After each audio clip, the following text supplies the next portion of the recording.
Bonsoir, bienvenue sur la Bonne Morgane. J'espère que vous allez bien. J'ai un peu froid. Quelle nouvelle. Que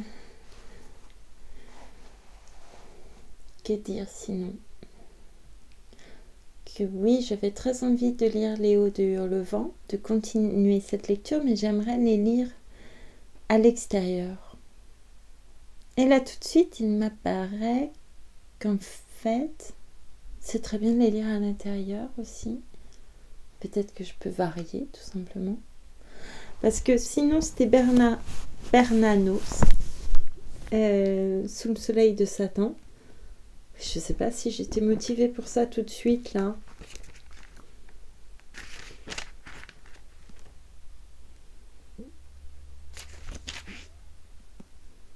Je m'en vais en tout cas.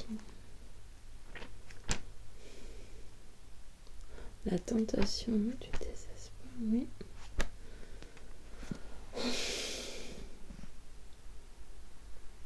Est-ce que j'ai envie de lire?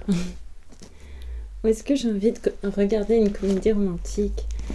Parce que vous savez, c'est très rare maintenant que je regarde des films. Et j'adorais les comédies romantiques et aussi les comédies musicales, mais pas toutes, quand j'étais plus jeune. Et en fait, je ne le fais plus. Enfin là, j'ai regardé une comédie romantique en 2 fois. Quand vous en êtes à regarder un film d'1h30 en 2 fois, c'est que vraiment, vous avez quelque chose. Mais j'ai beaucoup aimé. Je connaissais de toute façon. J'ai fait un jeu tout à l'heure. Très drôle. Enfin, que je fais souvent. Je ne sais pas si vous le faites. Sans doute que oui. Ouvrir un livre au hasard et puis tirer une phrase au hasard. Vous choisissez le livre et vous tirez une phrase. Et donc j'ai fait ça avec plusieurs livres. 4 livres. En fait, 3 livres au début. Et tout à l'heure, j'ai ajouté un livre pour voir. Est-ce que je vous donne le résultat maintenant ou à la fin de la lecture? Plutôt à la fin de la lecture, ce sera plus drôle. Et je vais reprendre des mini Brontë parce que j'ai vraiment envie. Voilà. Chapitre 11.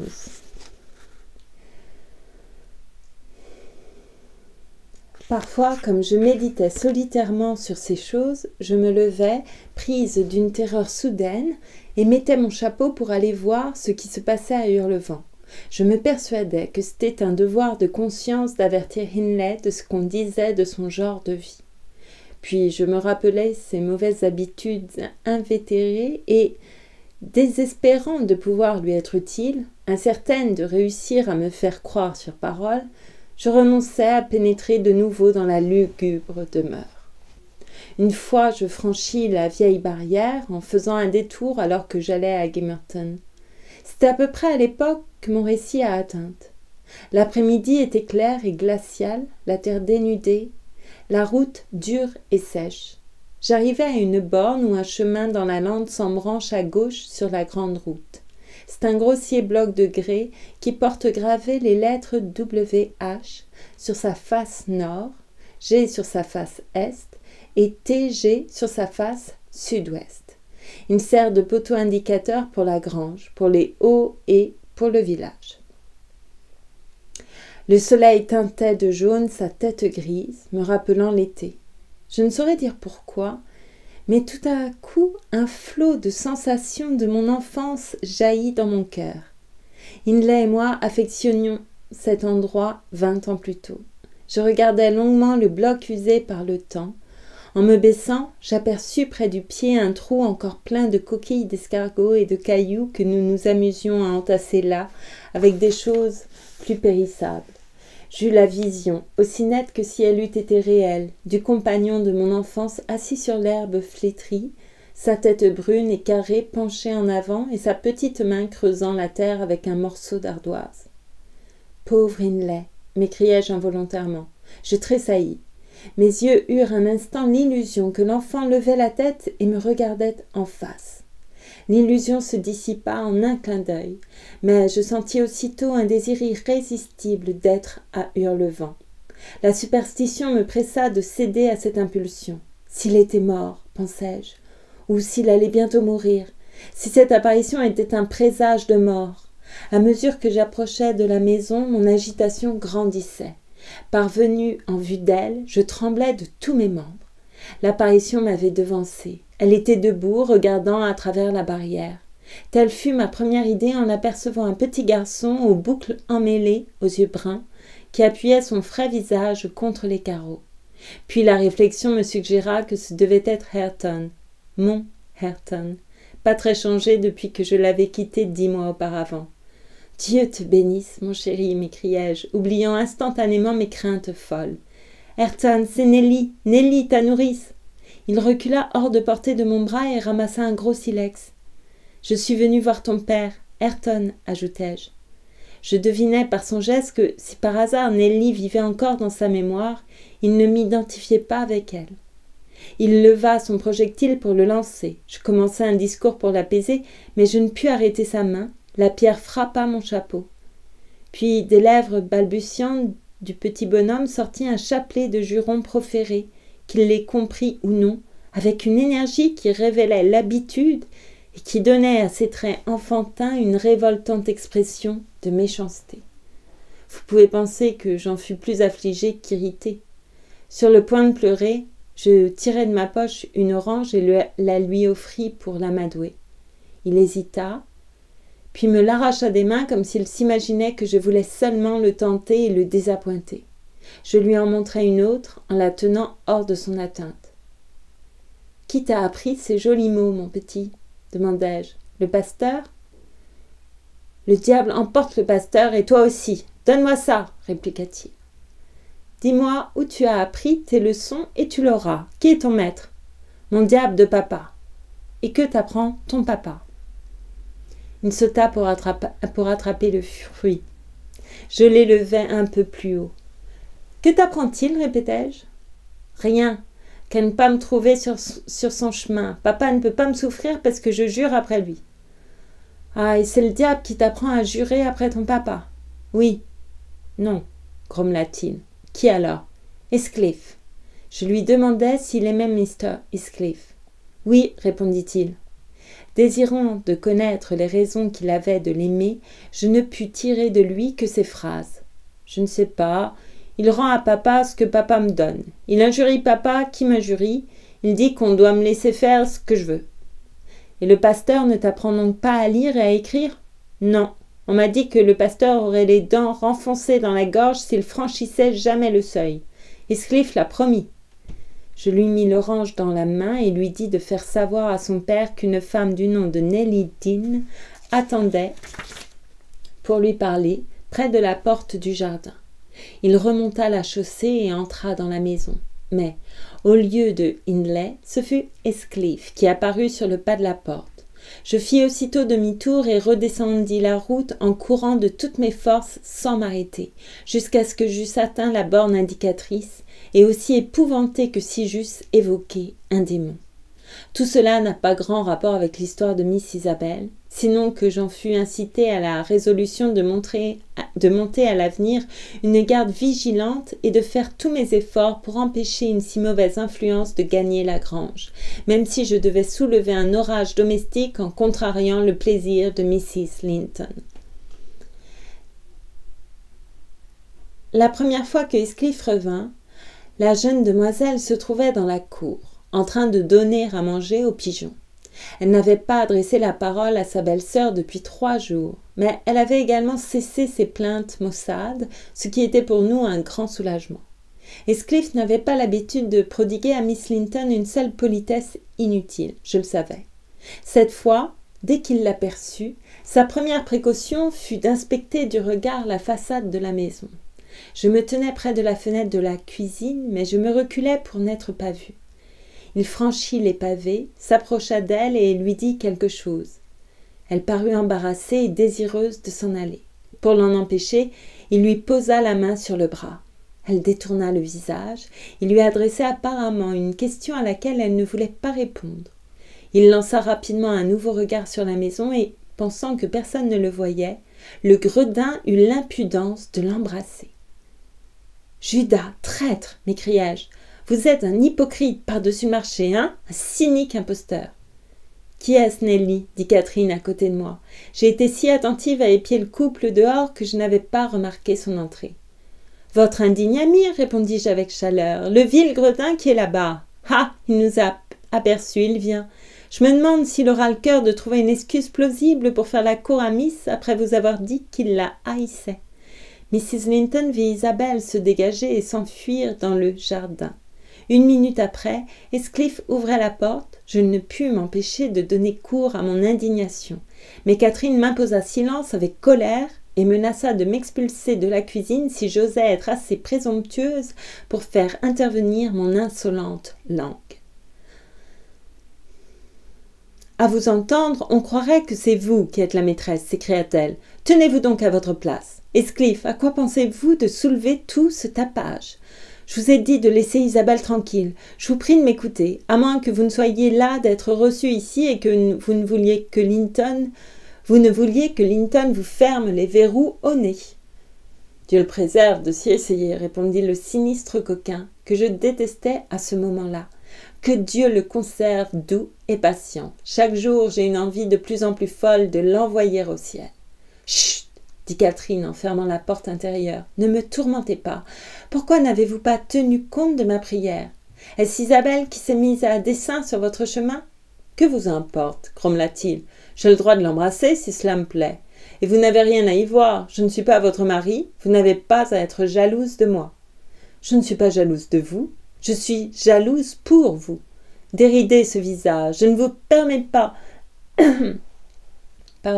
Je ne vous permets pas de prendre cet air renfrogné devant moi. Si Isabelle vous plaît, vous l'épouserez. Mais vous plaît-elle? Dites-moi la vérité, Heathcliff. Là, vous ne voulez pas répondre. Je suis sûre qu'elle ne vous plaît pas. Et Mr. Linton approuverait-il le mariage de sa sœur avec cet homme, demandai-je. Mr. Linton devrait l'approuver, repartit ma maîtresse d'un ton décidé. Il pourrait s'en épargner la peine, observa Heathcliff. Je me passerais fort bien de son approbation. Quant à vous, Catherine, j'ai quelques mots à vous dire, pendant que nous y sommes. Je veux que vous n'ignoriez pas ceci. Je sais que vous m'avez traité d'une manière infernale. Infernale, entendez-vous? Et si vous vous flattez que je ne m'en aperçois pas, vous avez perdu la tête. Et si vous croyez que je me laisserai consoler par des paroles mielleuses, vous êtes stupide. Et si vous vous figurez que je souffrirai sans me venger, je vous convaincrai du contraire d'ici fort peu de temps. En attendant, merci de m'avoir révélé le secret de votre belle-sœur, je jure que j'en tirerai le meilleur parti possible. Et ne vous en mêlez pas. Je ne cherche... Quelle nouvelle face de son caractère est-ce là? S'écria Mrs. Linton stupéfaite. Je vous ai traité d'une manière infernale, et vous voulez vous venger? Comment vous y prendrez-vous, brute ingrate? En quoi vous ai-je traité d'une manière infernale? Je ne cherche pas à me venger sur vous, répondit Heathcliff avec moins de véhémence. Ce n'est pas là mon plan. Le tyran opprime ses esclaves et ce n'est pas contre lui qu'ils se tournent. Ils écrasent ceux qui se trouvent sous leurs pas. Vous pouvez, pour vous amuser, me torturer jusqu'à la mort, mais permettez-moi de m'amuser un peu, moi aussi de la même façon.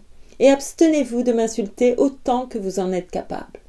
Après avoir rasé mon palais, n'érigez pas une cahute et n'admirez pas complaisamment votre propre charité en me la donnant pour demeure. Si j'imaginais que vous souhaitez réellement de me voir épouser Isabelle, je me couperais la gorge.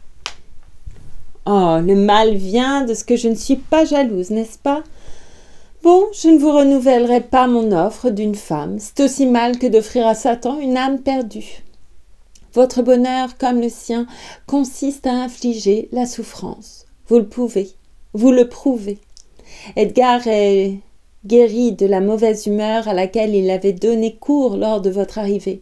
Je commence à me sentir en sécurité et tranquille. Et vous, ne pouvant supporter de nous savoir en paix, vous paraissez décidé à provoquer une querelle. Querellez-vous avec Edgar si cela vous plaît, Heathcliff, et trompez sa sœur, vous aurez trouvé exactement la manière la plus efficace de vous venger sur moi.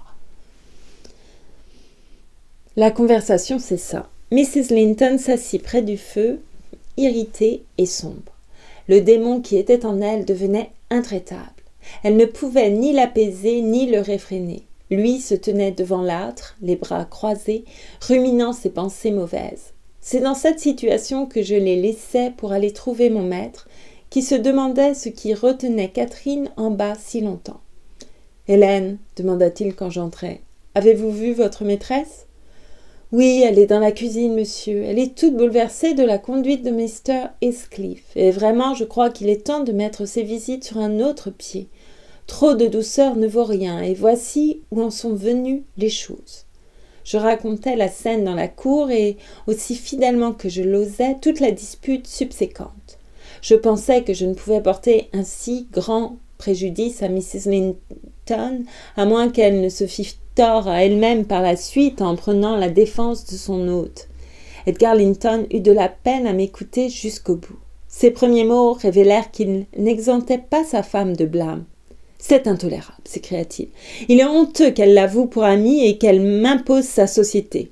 Faites-moi venir de l'office 2 hommes. Hélène, je ne veux pas que Catherine s'attarde plus longtemps à discuter avec ce bas coquin. Voilà trop longtemps que je lui passe ses fantaisies. » Il descendit, ordonna aux domestiques d'attendre dans le corridor et entra dans la cuisine où je le suivis. Ceux qui s'y trouvaient avaient repris leur discussion, courroucés.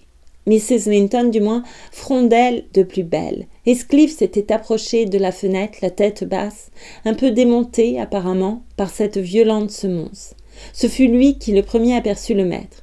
Vite, il fit signe à Catherine de se taire. Elle obéit brusquement en découvrant la raison de ce geste. « Qu'est ceci ?» dit Linton en s'adressant à elle. « Quel sentiment des convenances pouvez-vous bien avoir pour rester là, après le langage que vous a tenu ce drôle ? Je suppose que vous n'y attachez pas d'importance parce que c'est sa manière ordinaire de s'exprimer.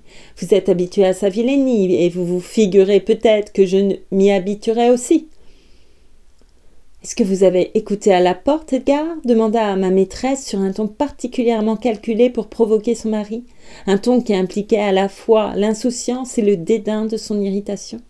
Heathcliff, qui avait levé les yeux pendant le discours d'Edgar, ricana à cette repartie, dans le dessein, semblait-il, de détourner sur lui l'attention de Mr. Linton. Il y réussit, mais Edgar était résolu de ne pas se laisser aller envers lui à des transports de colère. « J'ai été jusqu'à présent indulgent pour vous, monsieur, dit-il tranquillement. Non que j'ignorasse votre caractère méprisable et dégradé, mais parce que je sentais que vous n'étiez que partiellement responsable. Comme Catherine désirait de rester en relation avec vous, j'y ai consenti, sottement.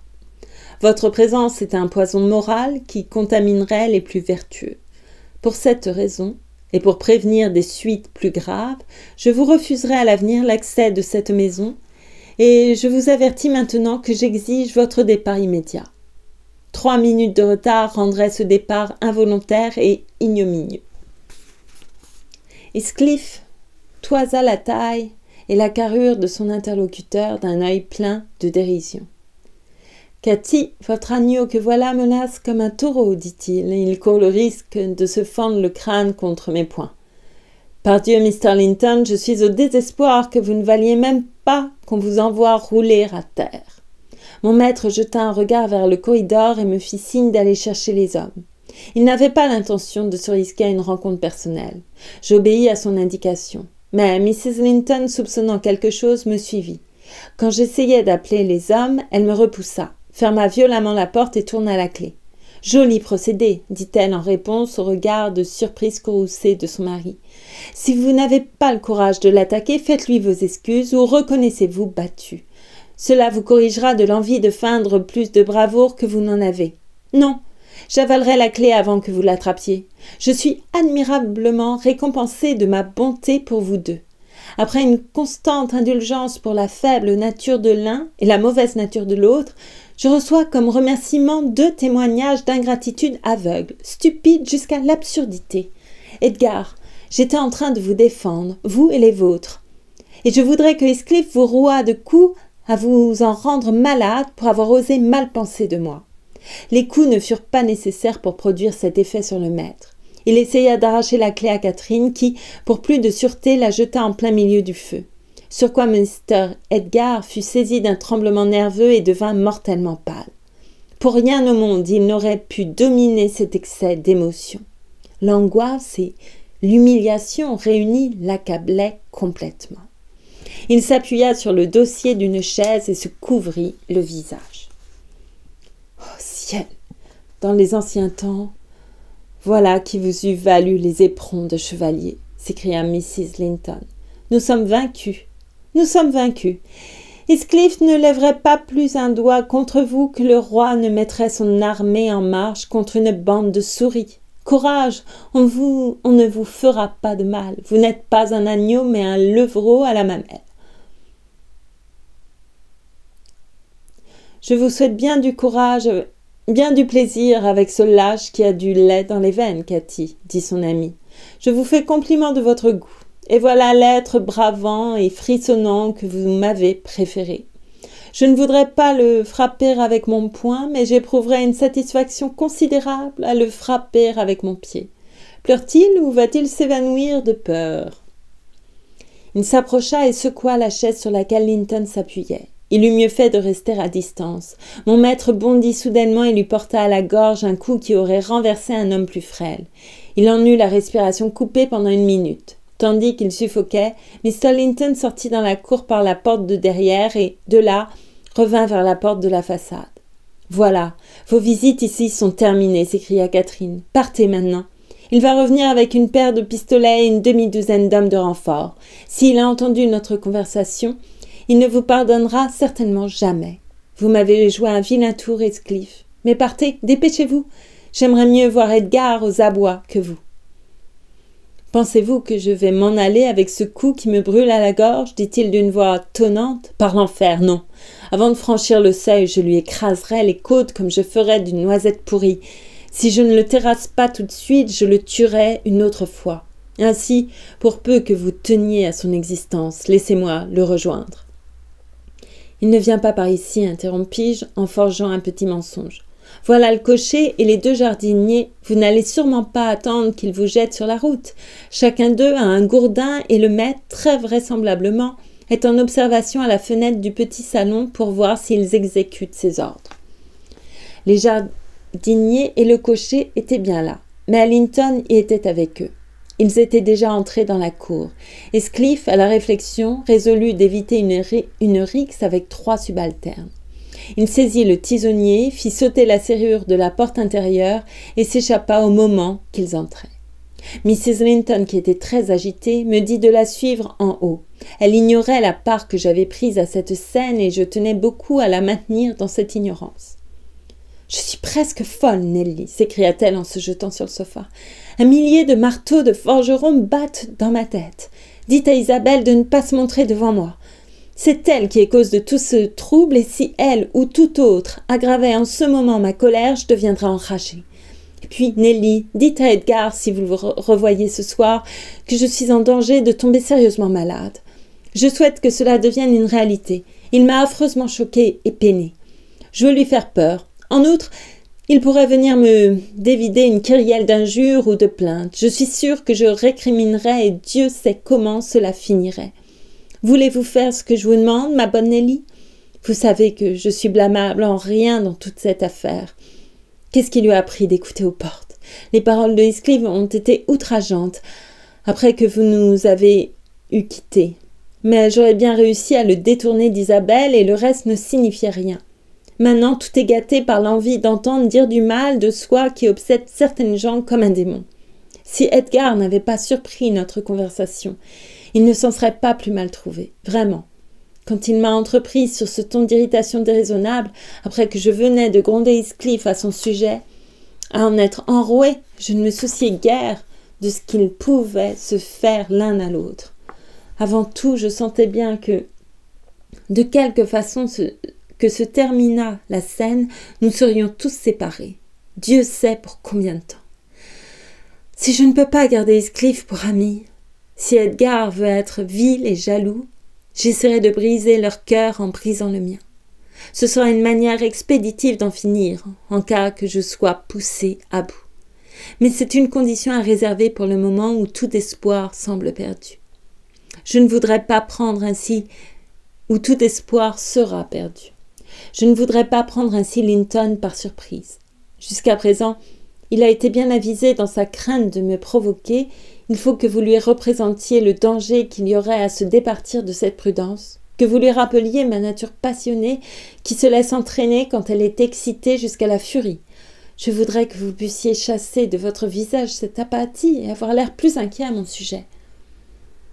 L'impossibilité avec laquelle je recevais ces instructions était sans doute assez exaspérante, car c'est en toute sincérité qu'elles étaient données.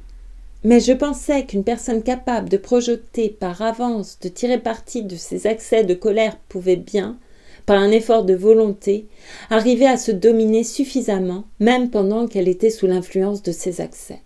Je n'avais nulle envie de faire peur à son mari, comme elle disait, et d'augmenter les ennuis de celui-ci pour servir son égoïsme. Aussi ne dis-je rien quand je rencontrai mon maître qui se dirigeait vers le petit salon. Mais je me permis de revenir sur mes pas pour écouter s'ils reprendraient leur querelle. Ce fut lui qui parla le premier. « Demeurez où vous êtes, Catherine, dit-il, sans aucune colère dans la voix, mais avec beaucoup d'abattement et de tristesse.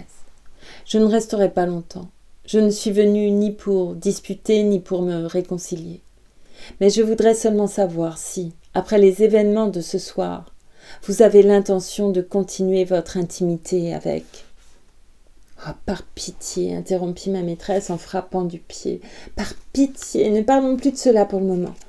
Votre sang toujours calme ne connaît pas les ardeurs de la fièvre. Vos veines sont remplies d'eau glacée.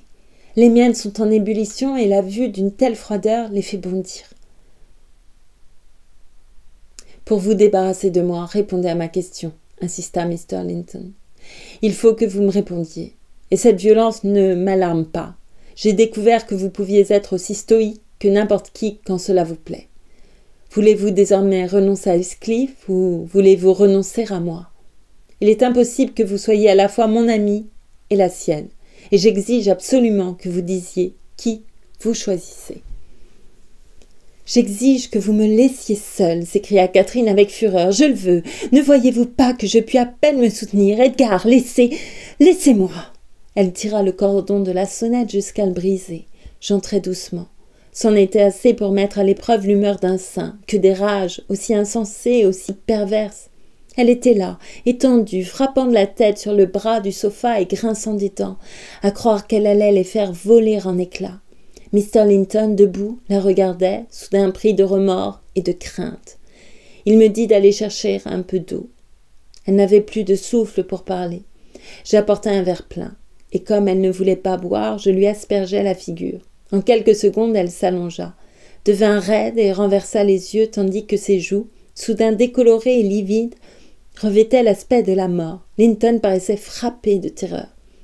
« Il n'y a pas à s'inquiéter le moins du monde, murmurai-je. Je ne voulais pas qu'il cédât, quoique je ne puisse m'empêcher d'être effrayée en moi-même. Elle a du sang sur les lèvres, dit-il en frissonnant. Peu importe, répondis-je sèchement. Et je lui racontai comment elle avait résolu, avant son arrivée, de donner le spectacle d'une crise de fureur. J'eus l'imprudence de lui en faire part tout haut, et elle m'entendit, car elle se dressa, les cheveux épars sur les épaules, les yeux flamboyants, les muscles du cou et des bras saillants d'une façon anormale. Je prévoyais quelques os brisés pour le moins, mais elle se borna à regarder un instant autour d'elle, puis s'élança hors de la pièce. Mon maître m'enjoignit de la suivre, ce que je fis, jusqu'à la porte de sa chambre. Elle m'empêcha d'aller plus loin en la fermant sur moi. Le lendemain matin, comme elle ne manifestait pas l'intention de descendre déjeuner, j'allais lui demander si elle désirait qu'on lui montât quelque chose. « Non !» répondit-elle d'un ton péremptoire. La même question fut répétée à l'heure du dîner et à celle du thé, et encore le jour suivant, et elle reçut toujours la même réponse. Mr. Linton, de son côté, passa son temps dans la bibliothèque et ne s'informa pas de ce que faisait sa femme. Isabelle et lui eurent un entretien d'1 heure, pendant lequel il s'efforça de découvrir en elle quelques traces du sentiment d'horreur qu'auraient dû lui inspirer les avances de Heathcliff. Mais il ne put rien tirer de ces réponses évasives et fut obligé de clore son enquête sans avoir obtenu satisfaction. Il ajouta toutefois ce grave avertissement que, si elle était assez insensée pour encourager cet indigne prétendant, tout lien de parenté entre elle et lui serait rompu. Attendez, je regarde le chapitre 12. Allons-y pour le chapitre 12. Attendez, je me rapproche un peu parce qu'en fait, je suis trop loin, je ne me vois pas. Hop. Voilà. Chapitre 12. Tandis que Miss Linton errait tristement dans le parc et dans le jardin, toujours silencieuse et presque toujours en larmes, tandis que son frère s'enfermait avec des livres qu'il n'ouvrait jamais, tourmenté, je m'en doutais, de la vague et perpétuelle attente que Catherine, se repentant de sa conduite, viendrait de son plein gré demander pardon et chercher une réconciliation, tandis que Catherine, de son côté, s'obstinait à jeûner, probablement dans l'idée qu'à chaque repas Edgar allait suffoquer en ne la voyant pas paraître et que l'orgueil seul le retenait de courir se jeter à ses pieds, je continuais, quant à moi, à vaquer aux devoirs du ménage, convaincu que la grange ne contenait dans ses murs qu'un esprit sensé et que cet esprit était logé dans mon corps. Je ne prodiguais ni condoléances à Miss, ni remontrances à ma maîtresse. Je ne prêtais guère plus d'attention aux soupirs de mon maître qui brûlait du désir d'entendre parler de sa femme, puisqu'il n'en pouvait entendre la voix. Je résolus de les laisser se tirer d'affaire comme il leur plairait. Bien que ce fût un procédé d'une lenteur fastidieuse, je finis par apercevoir avec joie une lueur de succès. Je le crus du moins d'abord. Le 3e jour, Mrs. Linton déverrouilla sa porte et, comme elle avait épuisé l'eau de sa cruche et de sa carafe, elle en demanda d'autres, ainsi qu'un bol de gruau, car elle se jugeait mourante. Je considérais ces propos comme destinés aux oreilles d'Edgar. Je n'en croyais pas un mot, de sorte que je les gardai pour moi et lui apportai un peu de thé et de pain grillé. Elle mangea et but avec avidité, puis retomba sur son oreiller, les poings serrés et en gémissant. « Oh, je veux mourir !» s'écria-t-elle. « Presque personne ne s'intéresse à moi. Je regrette d'avoir pris cela. » Un bon moment après, je l'entendis murmurer. « Non, je ne veux pas mourir. Il en serait heureux. Heureux. Il ne m'aime pas du tout. Je ne lui manquerai pas. » « Désirez-vous quelque chose, madame ?» demandai-je, conservant toujours mon calme apparent en dépit de son aspect de spectre et de l'étrange exagération de ses manières. « Que fait cet être apathique ?» demanda-t-elle en repoussant de son visage épuisé les épaisses boucles emmêlées. « Est-il tombé en léthargie ou est-il mort ?»« Ni l'un ni l'autre, répliquai-je, si c'est de Mr. Linton que vous voulez parler. Il se porte assez bien, je pense, encore que ses études l'occupent plus qu'il ne faudrait. Il est continuellement au milieu de ses livres, depuis qu'il n'a plus d'autre société. Je n'aurais pas parlé de la sorte si j'avais connu son véritable état. Mais je ne pouvais me défaire de l'idée que sa maladie était en partie jouée. « Au milieu de ses livres !» s'écria-t-elle, stupéfaite. « Et moi qui suis mourante, moi qui suis au bord de la tombe, mon Dieu ! Sait-il comme je suis changée ?» continua-t-elle en regardant son image dans une glace suspendue au mur en face d'elle.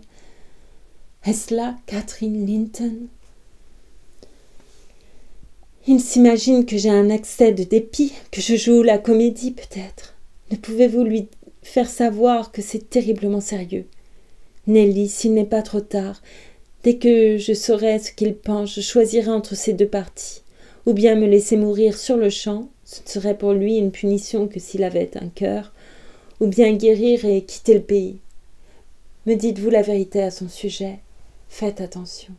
Est-il exact que ma vie lui soit si complètement indifférente ?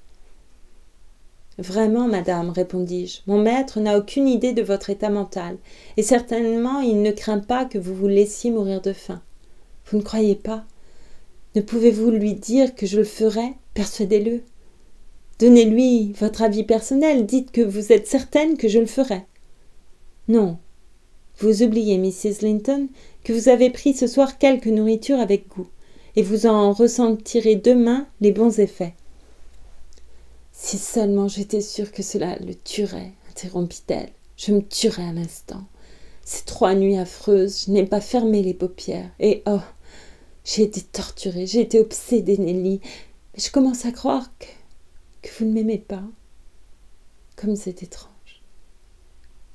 Bien que tous se détestent et se méprisent l'un l'autre, je pensais qu'ils ne pouvaient s'empêcher de m'aimer. Et en quelques heures, tous sont devenus mes ennemis. Ils le sont devenus, j'en suis certaine, ces gens d'ici. Comme il est terrible d'affronter la mort, entourée de ces visages de glace. Isabelle, pleine de terreur et de répulsion, effrayée d'entrer dans la chambre, ce serait si affreux de voir mourir Catherine. Et Edgar, grave, debout à mon côté pour contempler ma fin, puis offrant à Dieu des actions de grâce pour la paix restaurée à son foyer et retournant à ses livres. Au nom de tout ce qui a une âme, qu'a-t-il à faire de livres quand je suis en train de mourir? L'idée de la résignation philosophique de Mr. Linton, que je lui avais mise dans la tête, lui était insupportable. Elle s'agita tellement que son égarement fébrile devint de la folie et qu'elle se mit à déchirer l'oreiller avec ses dents. Puis, se dressant toute brûlante, elle voulut que j'ouvrisse la fenêtre. Nous étions au cœur de l'hiver. Le vent soufflait avec force du nord-est et je m'y opposais. Les expressions fugitives de son visage et ses sautes d'humeur commençaient à m'alarmer terriblement et me remettaient en mémoire sa première maladie et les recommandations qu'avait faites le docteur d'éviter de la contrarier.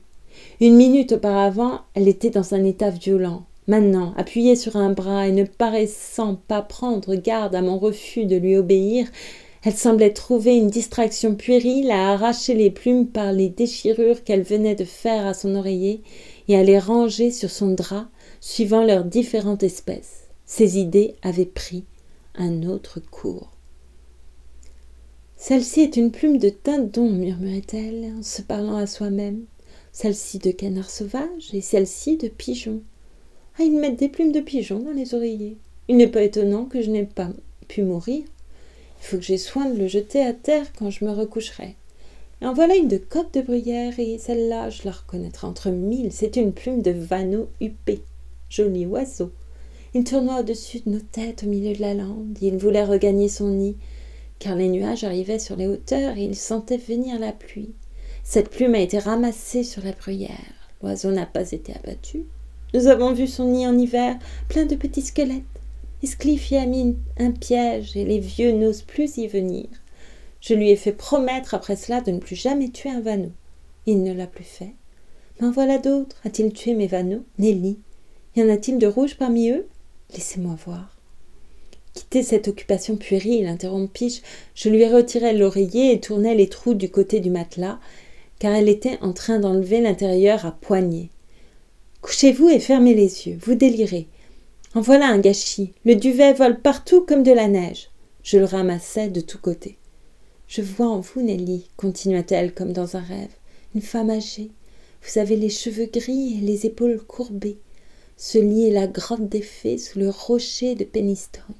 Vous ramassez en ce moment leurs flèches pour en percer nos génisses et vous prétendez, quand je suis près de vous, que ce ne sont que des flocons de laine. Voilà où vous en serez dans 50 ans d'ici. Je sais que vous n'êtes pas ainsi maintenant. Je ne délire pas, vous vous trompez, car autrement je croirais que vous êtes réellement cette sorcière décharnée et je penserais que je suis sous le rocher de Penistone. Or j'ai conscience qu'il fait nuit et qu'il y a sur la table 2 bougies qui font reluire comme du jet l'armoire noire. L'armoire noire, où est-elle? Vous parlez en dormant? Elle est contre le mur, là où elle est toujours. Elle a un aspect étrange, j'y vois une figure. Il n'y a pas d'armoire dans la chambre, il n'y en a jamais eu. Je me rassis et relevai le rideau du lit de façon à pouvoir la surveiller. « Ne voyez-vous pas cette figure, vous » demanda-t-elle en regardant attentivement dans la glace. J'eus beau dire, je n'arrivais pas à lui faire comprendre que c'était la sienne. Je finis par me lever et couvris la glace avec un châle. « Elle est toujours là, derrière » poursuivit-elle avec anxiété. « Elle a bougé. Qui est-ce ? J'espère qu'elle ne va pas sortir quand vous serez parti. Oh Nelly, la chambre est hantée. J'ai peur de rester seule. » Je lui pris la main et la priai de se calmer, car une série de tressaillements la secouait convulsivement et elle ne voulait pas détourner de la glace son regard fixe. « Il n'y a personne ici, insistai-je. C'était vous-même. Mrs. Linton. Vous le saviez bien il y a un instant. » « Moi-même » dit-elle en soupirant, « et voilà minuit qui sonne. C'est vrai alors. » C'est effrayant. Ses doigts s'accrochèrent au drap et les ramenèrent sur ses yeux. J'essayai de me glisser vers la porte avec l'intention d'appeler son mari, mais je fus rappelée par un cri perçant. Le châle était tombé du cadre. « Eh bien, qu'y a-t-il » criai-je. « Qui est poltronne maintenant ? Éveillez-vous !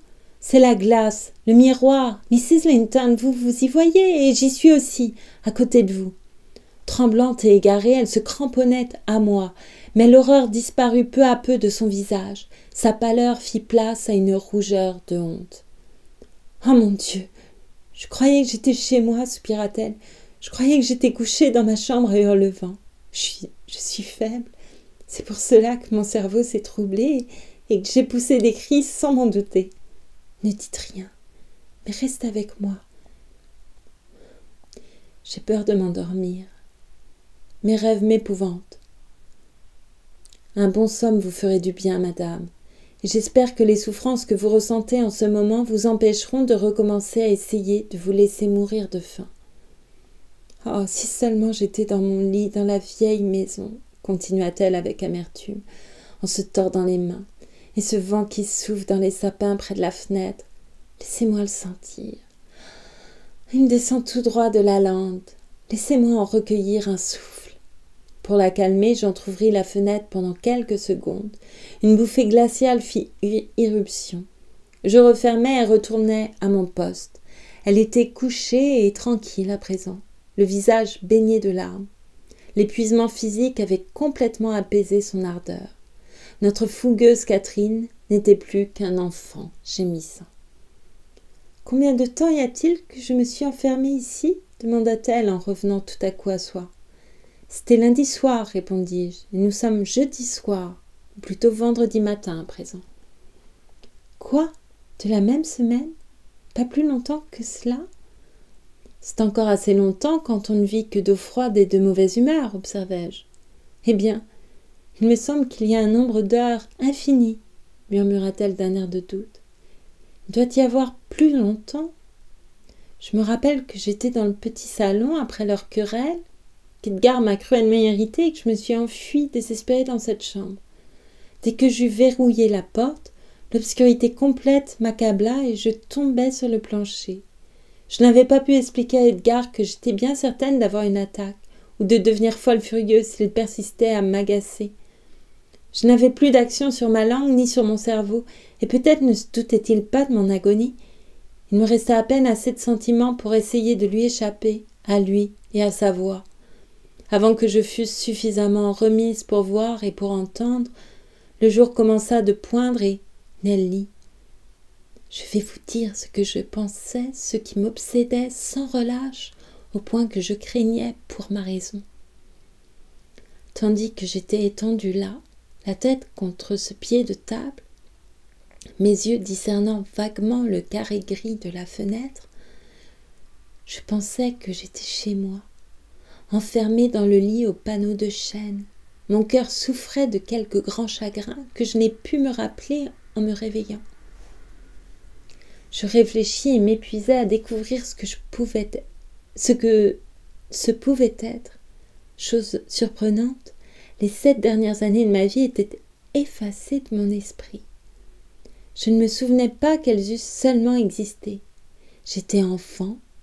Mon père venait d'être enterré et mon chagrin provenait de la séparation ordonnée par Hindley entre Heathcliff et moi. Pour la première fois, j'étais seule. Et sortant d'un pénible assoupissement après une nuit de larmes, je levai la main pour écarter les panneaux. Ma main frappa le dessus de cette table. Je la passai sur le tapis. Et alors la mémoire me revint tout d'un coup. Mon angoisse récente fut noyée dans un paroxysme de désespoir. Je ne saurais dire pourquoi je me sentais si profondément misérable. J'ai dû être prise d'une folie passagère, car je ne vois guère de raison.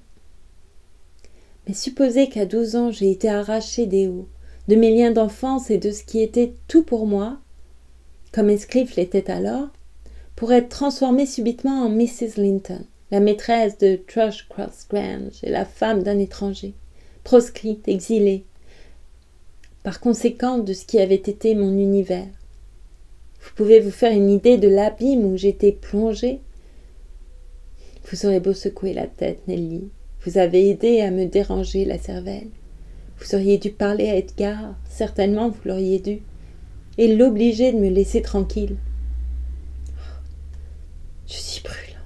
Je voudrais être dehors, je voudrais me retrouver petite fille, à demi sauvage, intrépide et libre, riant des injures au lieu de m'en affoler. Pourquoi suis-je si changée? Pourquoi quelques mots font-ils bouillonner mon sang avec une violence infernale? Je suis sûre que je redeviendrais moi-même si je me retrouvais dans la bruyère sur ces collines. Rouvrez la fenêtre toute grande, laissez-la ouverte. Vite, pourquoi ne bougez-vous pas? Parce que je ne veux pas vous faire périr de froid. Dites plutôt que vous ne voulez pas me donner une chance de vivre, reprit-elle d'un air morne.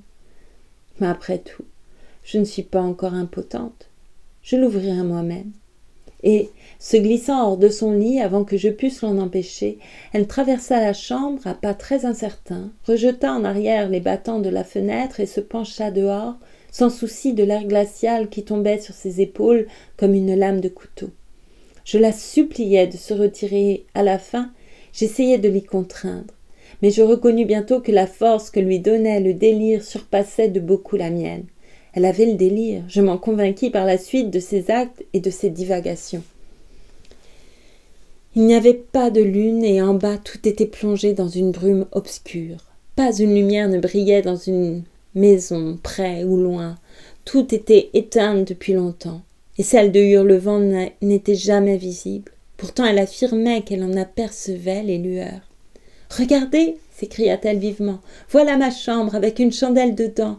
L'arbre qui se balance devant, et une autre chandelle dans la mansarde de Joseph. Joseph, vieille tard, n'est-ce pas? Il attend que je rentre pour pouvoir fermer la barrière. Bon, il attendra encore un peu. C'est un voyage pénible et j'ai le cœur bien triste pour l'entreprendre. Puis il faut passer par le cimetière de Gimmerton dans le trajet. Nous avons souvent bravé ensemble ces revenants et nous nous sommes défiés l'un l'autre de rester au milieu des tombes et de les sommer d'apparaître. Mais, Heathcliff, si je vous en défie maintenant, vous y hasarderez-vous?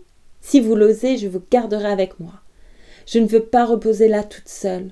On peut m'enterrer à 12 pieds de profondeur et abattre l'église sur moi, je n'aurai pas de repos que vous ne soyez avec moi. Non, jamais. Elle s'arrêta, puis reprit avec un étrange sourire. Il réfléchit. Il préférerait de me voir venir à lui, trouver le moyen, alors, pas par le cimetière. Que vous êtes lent? Soyez content, vous m'avez toujours suivi. Comprenant qu'il était vain de lutter contre son insanité, je cherchais comment je pourrais atteindre quelque chose pour l'envelopper sans la lâcher, car je ne pouvais la laisser seule près de la fenêtre ouverte. Quant à ma consternation, j'entendis tourner la poignée de la porte et Mr. Linton entra. Il venait de quitter la bibliothèque. En passant par le couloir, il avait entendu le bruit de nos voix et la curiosité, la crainte peut-être, l'avait incité à venir voir ce que cela signifiait à cette heure tardive. « Oh, monsieur !» m'écriai-je en arrêtant l'exclamation qui montait à ses lèvres devant le spectacle qui s'offrait à lui et au contact de l'atmosphère glaciale de la chambre. « Ma pauvre maîtresse est malade et elle m'échappe complètement. Je ne puis en venir à bout. Je vous en prie, venez la persuader de se remettre au lit. Oubliez votre colère, car il est difficile de lui faire autre chose que ce qu'elle veut. »« Catherine malade ?» dit-il en se précipitant vers nous. « Fermez la fenêtre, Hélène. Catherine, pourquoi ?» Il s'arrêta. L'air hagard de Mrs. Linton le frappa de mutisme. Il ne put que nous regarder tour à tour avec horreur et stupéfaction. « Elle est restée ici à s'agiter, repris-je, ne mangeant presque rien et sans jamais se plaindre. Elle n'a voulu laisser entrer personne jusqu'à ce soir. C'est ainsi que nous n'avons pas pu vous informer de son état, puisque nous ne le connaissions pas nous-mêmes. Mais ce n'est rien. » Je sentis que je donnais mes explications avec gaucherie. Le maître fronça le sourcil. « Ce n'est rien. N'est-ce pas, Elendine ?» dit-il d'un ton sévère. « Il faudra que vous me rendiez compte plus clairement de l'ignorance où vous m'avez tenu de ceci. » Il prit sa femme dans ses bras et la considéra avec angoisse. D'abord, elle ne parut pas le reconnaître. Il était invisible à ses yeux égarés. Son délire, cependant, n'était pas fixé sur un objet unique. S'étant arrachée à la contemplation de l'obscurité du dehors, elle concentra graduellement son attention sur Edgar et découvrit que c'était lui qui la tenait. « Ah, vous voici donc, n'est-ce pas, Edgar Linton ?» dit-elle avec une animation courroucée. « Vous êtes l'un de ces êtres qu'on trouve toujours quand on a le moins besoin et qu'on ne trouve jamais quand on en a besoin. Je suppose que nous allons avoir un déluge de lamentations maintenant, je le vois venir, mais rien ne pourra m'éloigner de mon étroite demeure de là-bas, mon lieu de repos. Je parviendrai avant que le printemps soit passé. C'est là qu'il se trouve. Non pas avec les Linton, vous entendez, sous le toit de la chapelle, mais en plein air, avec une pierre tombale, et vous verrez s'il vous plaît d'aller les rejoindre ou de venir avec moi, ou de venir à moi. »« Catherine, qu'avez-vous fait ?» commença le maître. « Ne suis-je plus rien pour vous? Est-ce que vous aimez ce misérable Taisez-vous » s'écria Mrs. Linton. « Taisez-vous un instant. Prononcez ce mot et je termine tout sur le champ en me jetant par la fenêtre. Vous pouvez être maître de ce que vous touchez en ce moment, mais mon âme sera au sommet de cette colline avant que vous portiez la main sur moi une autre fois. Je n'ai pas besoin de vous, Edgar. Je n'ai plus besoin de vous. Retournez à vos livres. Je suis heureuse que vous ayez une consolation, car tout ce que vous possédiez en moi a disparu. » « Son esprit divague, monsieur, interrompis-je. Elle a passé toute la soirée à dire des folies. Mais laissez-la reposer, avec des soins convenables, et elle se remettra. Désormais, nous devrons faire attention avant de la contrarier. »« Je n'ai que faire de vos conseils, répondit Mr. Linton. Vous connaissiez la nature de votre maîtresse et vous m'avez encouragé à l'exaspérer. Et ne pas m'avoir laissé soupçonner l'état où elle se trouvait depuis 3 jours. Quel manque de cœur! Des mois de maladie ne pourraient produire un tel changement. Je commençai à me défendre, jugeant trop dur d'être blâmé pour l'entêtement pervers d'une autre. « Je savais que la nature de Mrs. Linton était obstinée et impérieuse, m'écriai-je, mais je ne savais pas que vous vouliez encourager son caractère violent. Je ne savais pas que, pour lui faire plaisir, je devais fermer les yeux quand Mr. Heathcliff venait. J'ai rempli le devoir d'une fidèle servante en vous avertissant, et voilà ce qu'une fidèle servante reçoit comme gage. Soit, cela m'apprendra à me méfier la prochaine fois. La prochaine fois, vous pourrez vous procurer vos informations vous-même. La prochaine fois que vous me ferez des comptes, vous quitterez mon service, Helen Dean. Vous préféreriez n'en rien savoir, sans doute, Mr. Linton. Vous autorisez Heathcliff à venir faire la cour à Miss et à profiter de chaque occasion que peuvent offrir vos absences pour empoisonner contre vous l'esprit de ma maîtresse. » Si troublée que fût Catherine, sa pensée était assez alerte pour saisir notre conversation. « Ah, Nelly m'a trahi, s'écria-t-elle avec passion. Nelly est mon ennemi caché, sorcière que vous êtes. Ainsi vous cherchez des flèches de fée pour nous blesser. Lâchez-moi, je vais l'en faire repentir, je lui ferai hurler sa rétractation. » Une rage de folle brillait dans ses yeux. Elle se débattait désespérément pour se dégager des bras de Linton.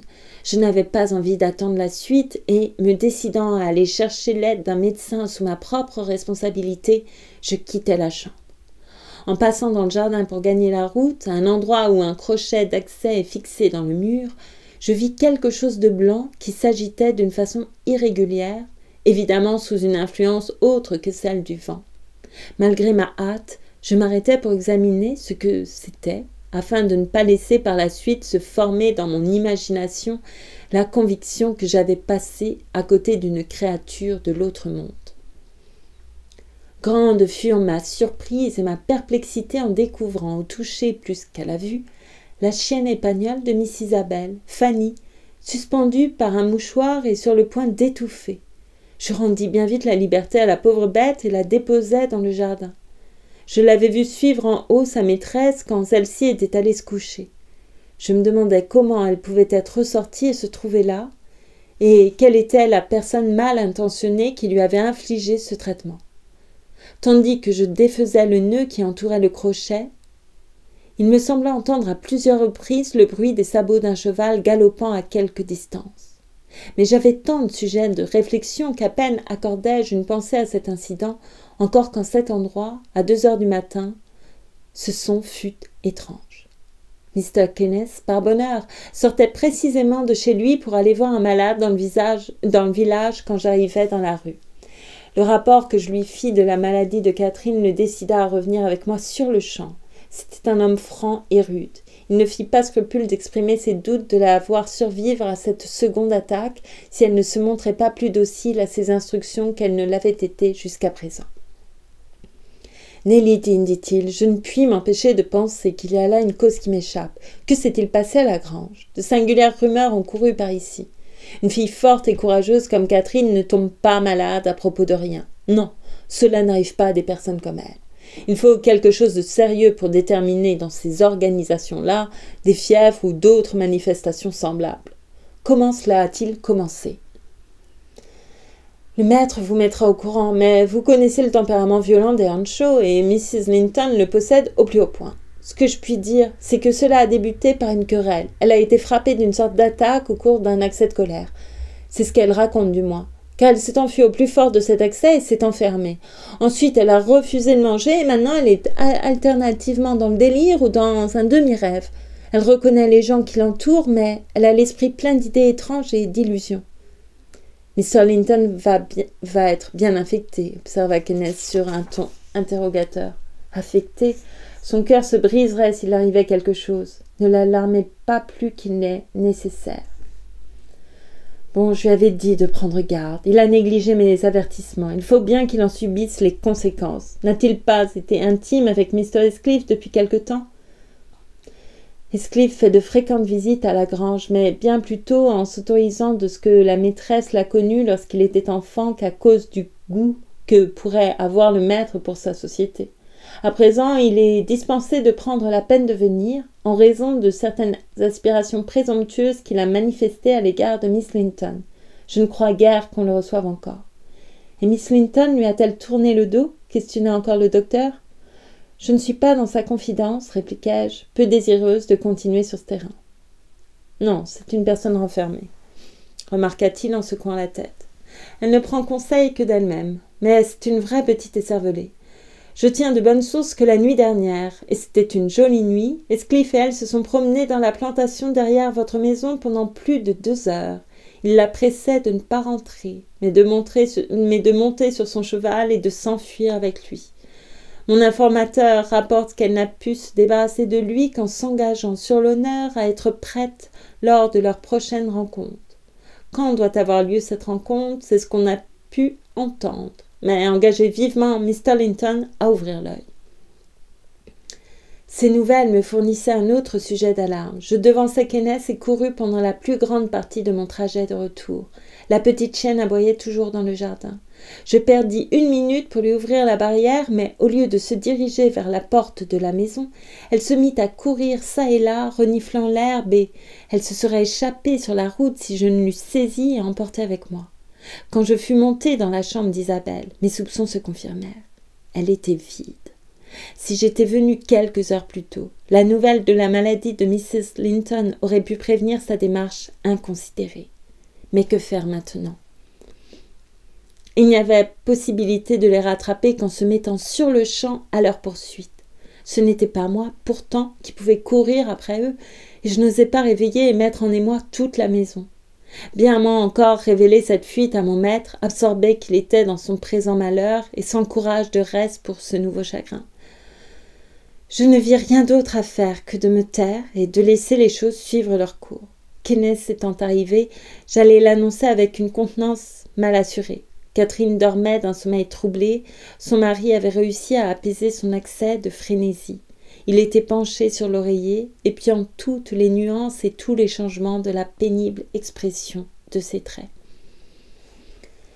Le docteur, après avoir examiné le cas, lui exprima l'espoir d'une issue favorable. Si nous pouvions maintenir autour d'elle un calme parfait et constant.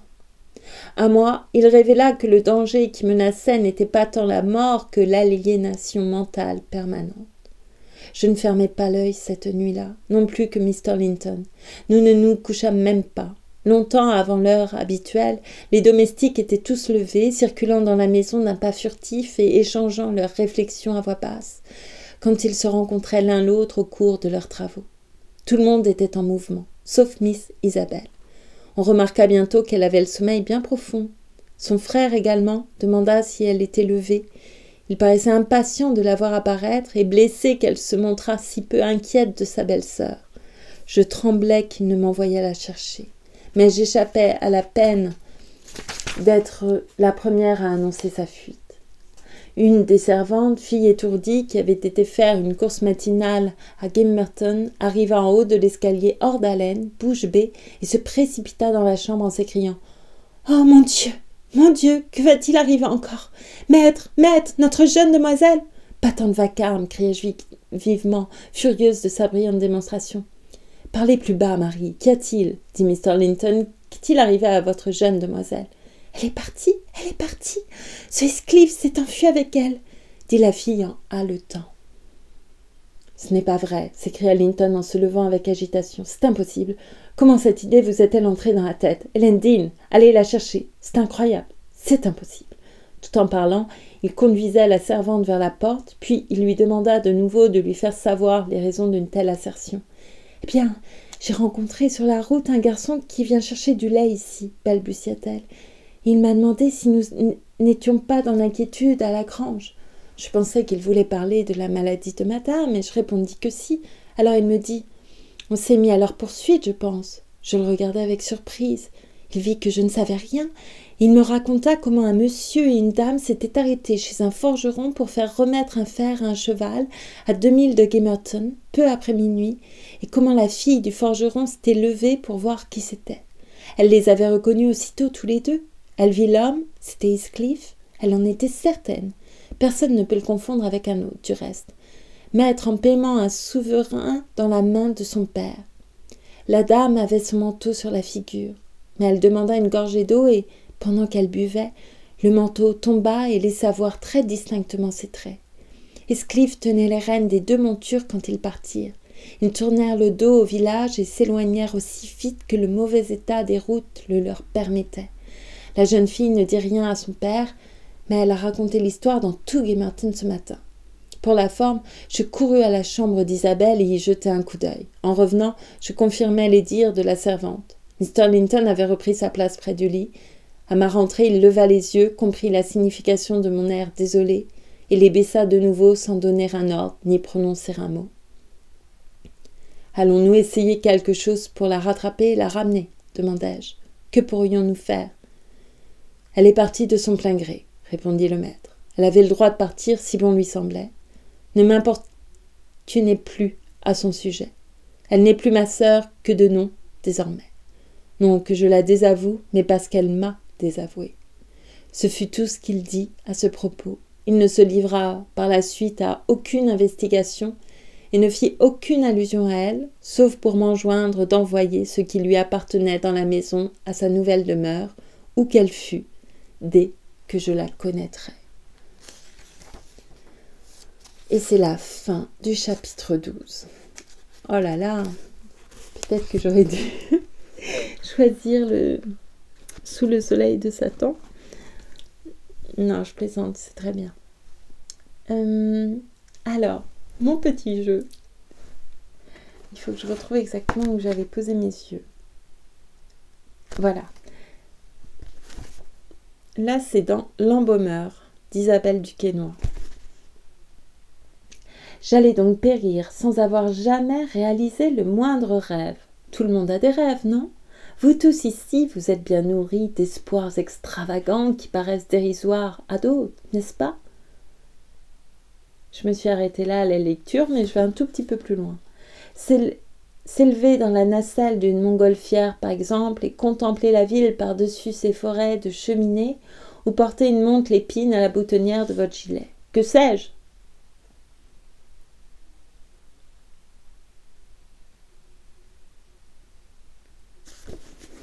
Voilà, je ne l'ai pas lu encore ce livre. Mais je l'ai ouvert pour le jeu. Alors ensuite, j'avais ouvert... C'était dans quel ordre? Je crois que c'était là.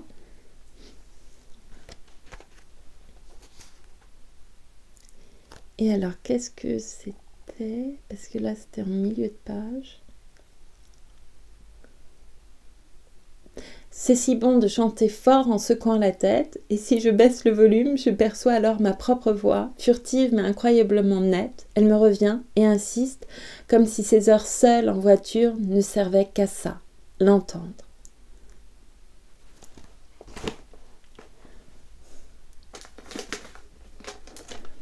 Et ensuite, dans l'expérience de Dieu de Simone Weil,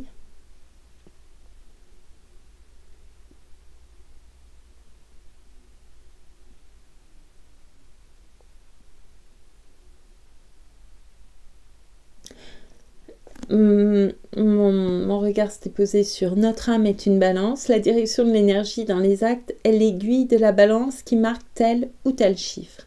Mais la balance est fausse. Quand Dieu, le vrai Dieu, occupe dans une âme toute la place qui lui revient, la balance est devenue juste. Dieu ne lit pas quel chiffre doit indiquer l'aiguille, mais du fait qu'il est là, l'aiguille marque juste. Je vais un peu plus loin. La balance est agitée en tous sens. Un clou en fixe le centre. Désormais, elle marque juste. Le clou ne marque aucun chiffre, mais par le clou, l'aiguille marque juste. Je vais finir le paragraphe. Upanishad. Dieu n'est pas ce qui est manifesté par la parole, mais ce par quoi la parole est manifestée. Il est ce par quoi tout est manifesté et qui n'est manifesté par rien. Non pas des chiffres indiqués par l'aiguille, mais ce par quoi l'aiguille indique des chiffres justes. Et dernier livre que j'ai ouvert tout à l'heure.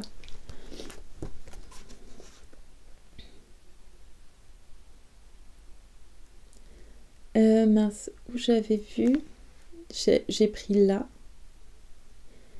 C'était quoi un homme? Être un homme. C'est quoi être un homme et poursuivre un rêve? Un rêve dans une ville d'artifice. Il se sentait soudain démuni et ridicule.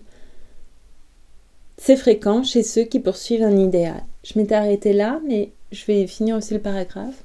Les dépressions sont le lot et l'incertitude, le pain quotidien. La conscience de l'extrême fragilité de l'ensemble, la structure en allumettes collées une à une. Au final, l'échec est plus probable que le succès. C'est ça être un homme qui poursuit son rêve. Et ça demande de la foi. Luis Molina met la main sur son cœur, son téléphone vibre dans sa poche de poitrine. Là, on était sur Stella et l'Amérique. Voilà, je trouvais ça drôle, c'est tout. D'ailleurs, pour la voiture, c'était...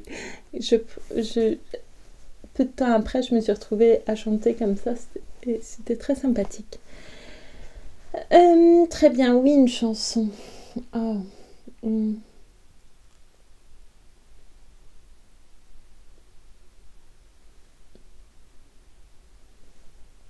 J'avais des paroles tout à l'heure.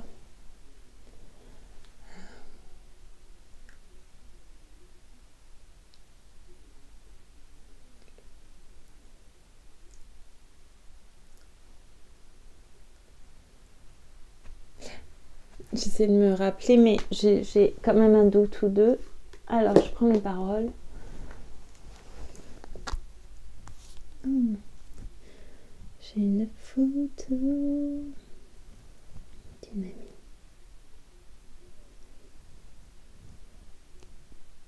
Oh, mais je suis pas douée. Donc, il fait pas chaud.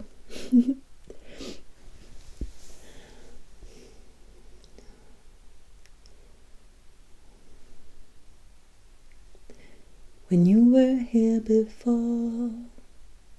Oui, c'est ça le début. Pardon. When you were here before, couldn't look you in the eye. You're just like an angel. Your skin makes me cry. You float like a feather in a beautiful world. I wish I was special. You're so very special, but I'm a creep. I'm a widow. What the hell I'm doing here? I I don't belong here. I don't care if it's us. I wanna have control. I want perfect body. I want a perfect soul. I want you to notice when I'm not around. You're so very special. I wish I was special, but I'm a creep. I'm a widow. What the hell I'm doing here? I don't belong here.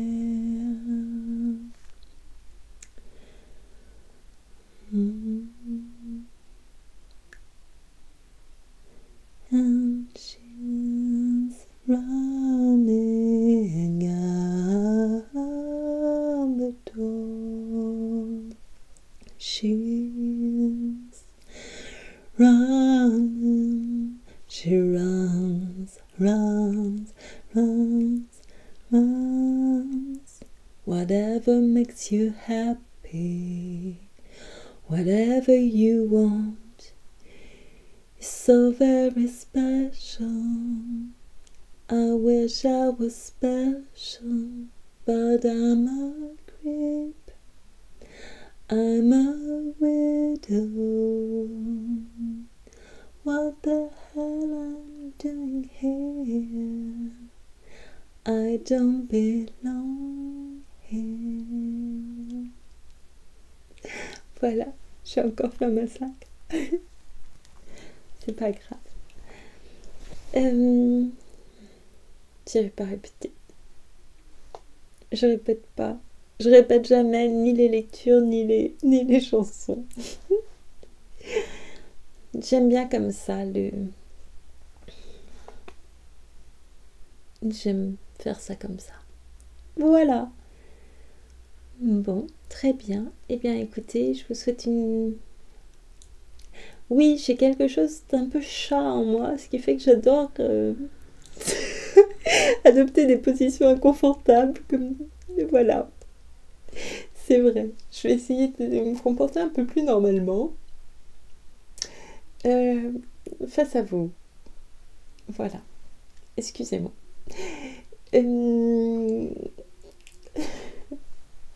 Pardon. Vraiment pardon. Merci beaucoup. J'ai le rouge aux joues, ça se voit pas, mais là j'ai un peu honte. Enfin, c'est pas honte. Non, j'ai pas honte, mais je suis gênée. Mais c'est pas grave, ça va passer. Donc merci beaucoup pour votre gentillesse, pour votre compréhension et tout et tout. Et je vous dis à très bientôt pour la suite de tous les livres. Voilà, merci, à bientôt.